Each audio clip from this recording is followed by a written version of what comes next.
Boa noite, tudo bom com todos? Eu gostaria de iniciar aqui fazendo duas perguntas. Você acha que uma companhia distribuidora de gás natural deveria ou seria aconselhável que ela investisse em cromatógrafos remotos nos seus city-gates para analisar o poder calorífico do gás natural recebido nas transferências de custódia das companhias transportadoras? Me responde, o que você acha? Vale a pena, não vale a pena? É um bom negócio? Esse custo pode ser amortizado em muito pouco tempo? Outra pergunta, com relação ao GLP agora. Você já ouviu falar em oleínas depositadas em tubulações de centrais de GLP de alta vazão, de alta taxa de vaporização, geralmente para indústrias? Você já ouviu falar nas oleínas que são produzidas dentro do tanque de GLP? Pois nós vamos falar sobre esses assuntos aqui também. As experiências que eu vivi, eu sou ex-engenheiro da SEG, trabalhei durante 20 anos na Companhia Distribuidora de Gás do Rio de Janeiro e nós operávamos 3 tipos de gases. O gás manufaturado, chamado gás de rua, ou gás de nafta, que é um gás úmido, com teor de umidade em torno de 2%, mais ou menos, dependendo da pressão, né? Esse gás era produzido a partir do craqueamento de nafta, inicialmente, nas plantas de craqueamento, um catalisador à base de níquel. Tá?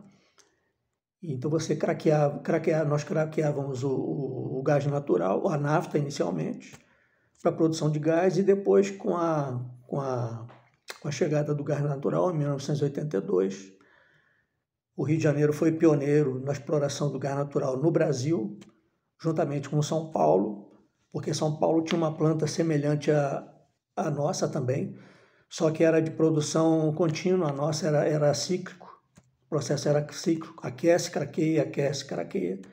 Em São Paulo, nas instalações da Comgás, o craqueamento era feito de forma contínua, era uma outra concepção de reator, mas o gás produzido era o mesmo, tá?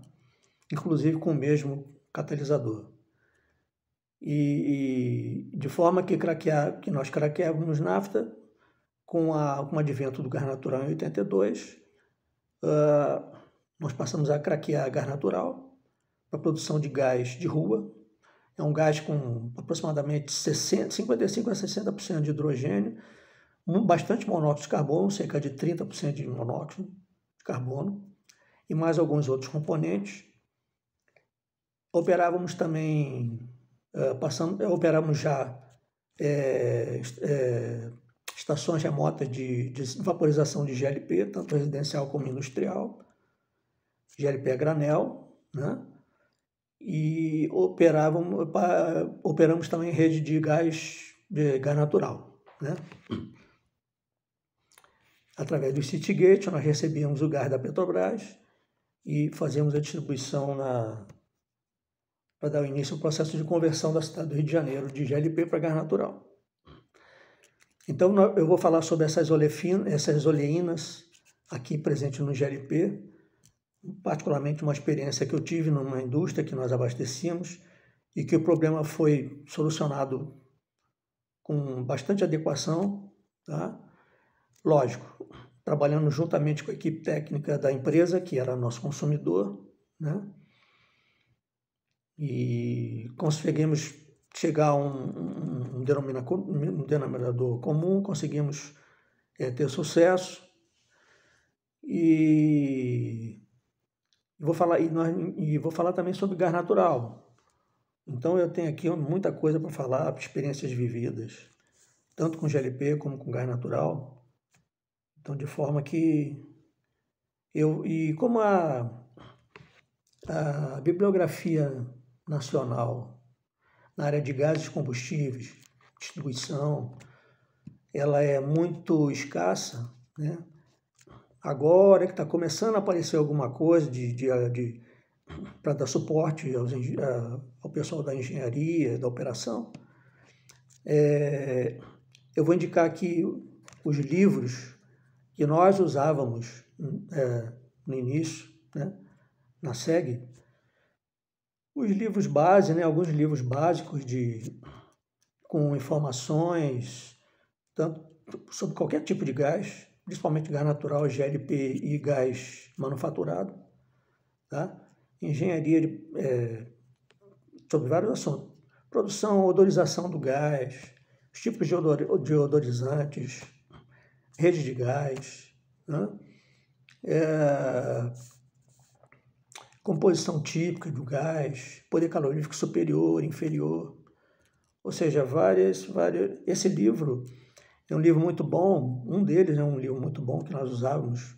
Nós tínhamos uma biblioteca muito diversificada na SEG, que depois passou a se chamar Companhia Distribuidora de Gás. Nós tínhamos uma biblioteca muito bem equipada, mas depois isso foi perdido com o tempo, porque depois que a empresa mudou, foi vendida, privatizou, perdeu-se aquela cultura e de forma que a biblioteca foi desativada. Ela era um bom ponto de apoio para os engenheiros da companhia fazerem seus estudos, suas pesquisas, né? Resolver algum tipo de problema. E eu vou indicar aqui duas bibliografias, uma para GLP, tá? GLP a granel, e outra para gás natural, tá? Eu não vou indicar agora, vou deixar para o próximo vídeo, tá? E agora, mas em geral, as bibliografias boas são internacionais, né? Aqui no Brasil ainda continua, melhorou um pouco, mas ainda continua sendo fraco nessa parte de fontes de dados, tá? De engenharia. Em geral, são publicações estrangeiras mesmo, francesas, americanas, né? Tem muita publicação francesa boa também, na área principalmente de GLP. E eu tenho aqui uma relação grande de assuntos para falar sobre GLP e sobre gás natural. Mas antes eu queria estabelecer aqui um nivelamento, tá? Para as pessoas que estiverem assistindo e não tiverem um conhecimento suficiente, ou para que não seja novidade para o que nós vamos falar aqui, porque muita coisa que eu vou falar vai depender dessa conceituação inicial, ou seja, desse vocabulário, desses termos empregados na área de gás em geral, e sem eles você não consegue entender, tá? Então, eu vou dividir os vídeos por gases.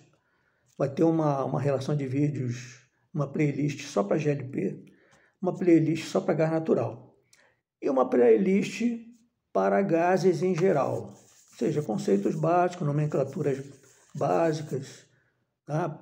Que são a base de tudo para você começar a entender de gás, de distribuição de gás. Tá bom? Eu começaria aqui com relação aos termos e vocabulário usual na indústria do gás, que serve tanto para GLP como para gás natural ou para gás manufaturado, qualquer tipo de gás. Alguns conceitos que são importantes, tá? Aqui são coisas que são colocadas ao longo de 20 anos de aprendizado, aprendizado praticamente por conta própria, não só minha, mas de outros colegas meus que trabalharam lá também, por sinal muito competentes. Mas como nós não tínhamos uma bibliografia brasileira disponível, nós tínhamos que recorrer à bibliografia internacional, e a nossa biblioteca era muito bem montada nesse aspecto. É uma pena que desmontaram a biblioteca, muita coisa boa foi perdida, sumiu, desapareceu, e a memória que a empresa, que a companhia tinha, o know-how que a companhia tinha, ele ficou perdido no tempo, A verdade é essa, tá? Gostem, alguns gostem ou não do que eu estou falando, mas é fato. E contra fato não há argumentação, certo? Então, vamos lá. Alguns termos genéricos para assim começar a entender de gás, que são importantes para você poder caminhar. Você que trabalha aí numa distribuidora de gás, seja de gás natural ou GLP, você vai precisar desses conceitos aqui, tá? Nós vamos ver, eu vou falar sobre assuntos que são as famílias dos gases, gás de primeira família, gás de segunda família, gás de terceira família. O que são essas famílias? Qual é o parâmetro que define as famílias dos gases? Tá? Número de VOB ou índice de VOB. Tá? Poder calorífico superior e inferior. O que é um PCS? O que é um PCI? Tá? Qual a diferença entre eles? Tá? Conceito de gás úmido, gás base seca, gás base úmido, base úmida, gás ideal, gás real, equação dos gases perfeitos, equação dos gases modificada através do fator de compressibilidade, tá?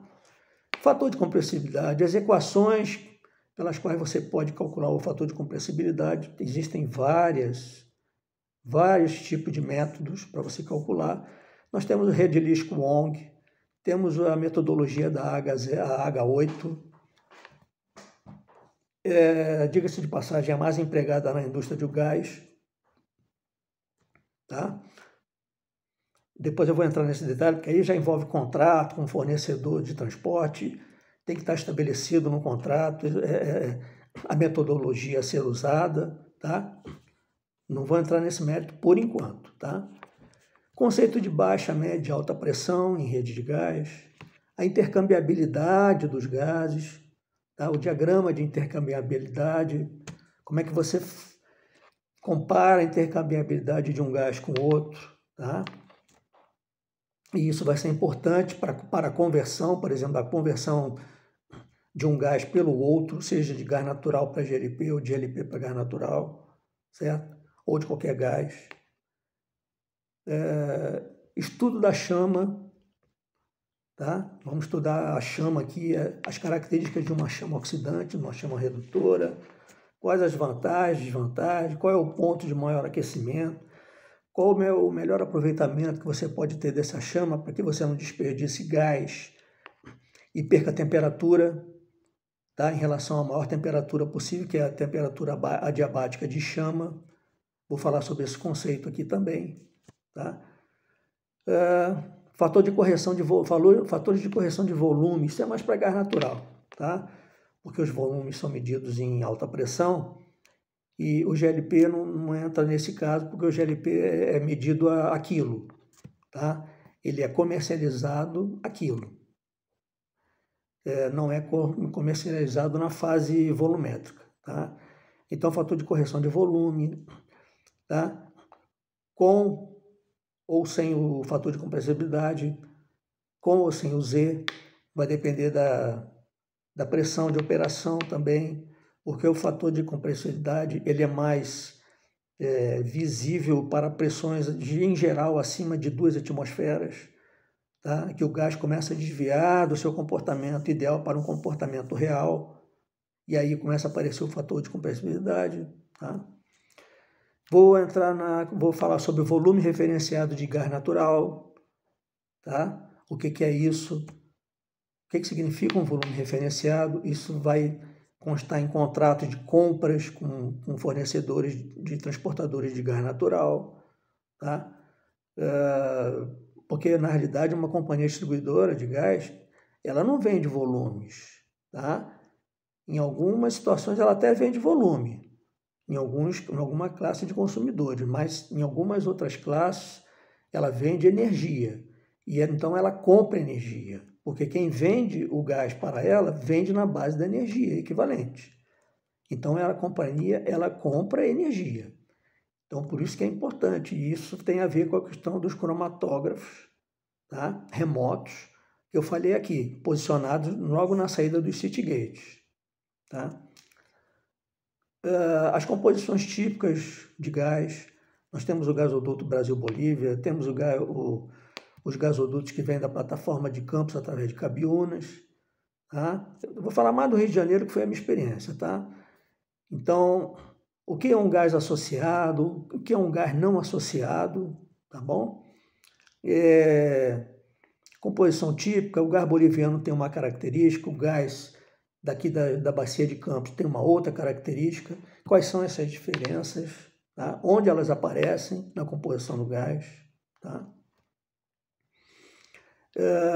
Vou falar sobre medidores de gás, medidores tipo turbina com corretor de vazão, medidores tipo volumétrico rotativo, em que área do mercado eles são utilizados, tá? Esses compressores rotativos volumétricos. Tá? Vou falar sobre medidores de diafragma, que é mais empregado no mercado residencial. Vou falar sobre placas de orifício, para medição de gás também. Vou falar sobre odorização de gás natural, e aí eu vou aproveitar a oportunidade e vou falar sobre a odorização do GLP também, que é diferente do gás natural, e vou explicar o porquê que é diferente, tá certo? Por que se usa um produto diferente no GLP do que o odorizante utilizado no gás natural, os tipos de odorizantes, as suas composições há 20 anos atrás e hoje como se encontra, porque hoje nós já temos fornecedores nacionais de odorizante. Na época que eu entrei na companhia, durante um bom tempo, nós não tínhamos isso aqui no Brasil, o odorizante era importado, vinha da França. Vou falar sobre a composição desse odorante que vinha da França, certo? E era o odorante que nós usamos lá na companhia. Nós usamos 2 tipos de odorantes, eu vou falar sobre isso, tá? Vou falar sobre as questões de perda de odorizante na rede de gás, tá? É um problema muito sério que ocorre na prática e como é que você pode gerenciar esses problemas, tá certo? Decaimento, né, da concentração do odorante na rede de gás. Quais são os fatores que influenciam nesse decaimento? Tanto os fatores químicos como fatores físicos, como pressão, vazão do gás na rede, certo? Umidade, se tem alguma umidade ou não. Idade da tubulação, se a tubulação é de polietileno de alta densidade ou se é de ferro. Qual é a interação desse odorizante com o óxido de ferro dentro da tubulação, tá? Vou falar sobre cromatografia gasosa, não vou entrar muito no mérito, porque é um assunto muito específico, mas só vou falar por alto. A questão da cromatografia, eu vou falar aqui da vantagem ou não de uma grande companhia distribuidora de gás natural investir em cromatógrafos na saída do city gate ou nos pontos de entrega de gás do transportador para o distribuidor. É vantagem, não é vantagem? Como é que isso funciona? Como nós fazíamos lá na SEG, certo? Quais são as vantagens que isso traz? E traz muitas vantagens, depende da política da empresa em investir para ter mais qualidade nas suas compras de energia, tá? Vou falar sobre cilindros para amostragem tanto de GLP como de gás natural. A cadeia do gás natural, vou contar um pouco da história, de como começou a história do desenvolvimento do gás natural aqui no Brasil, e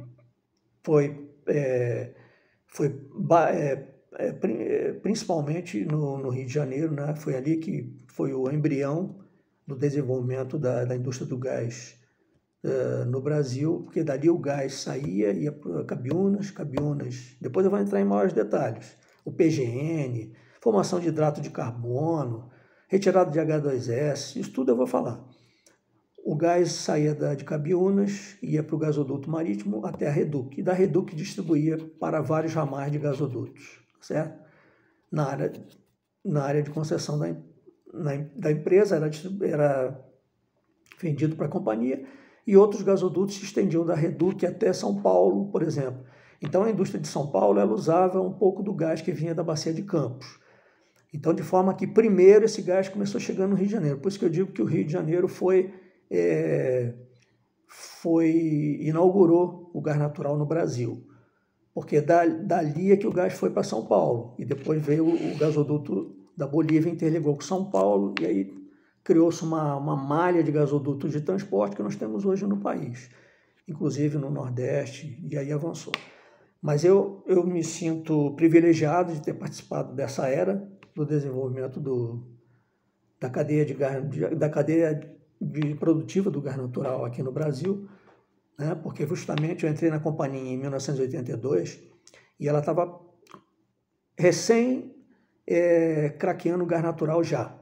A companhia já tinha substituído a nafta, já estava craqueando gás e já estava investindo em ampliar a sua rede de gás, já fazendo a conversão. Tá? Então eu tive o privilégio de participar de toda essa história do desenvolvimento do gás. Eu particularmente me sinto feliz por isso, porque eu trabalhei durante 20 anos lá e assim, eu vi os primórdios desse desenvolvimento da cadeia do gás no Rio de Janeiro.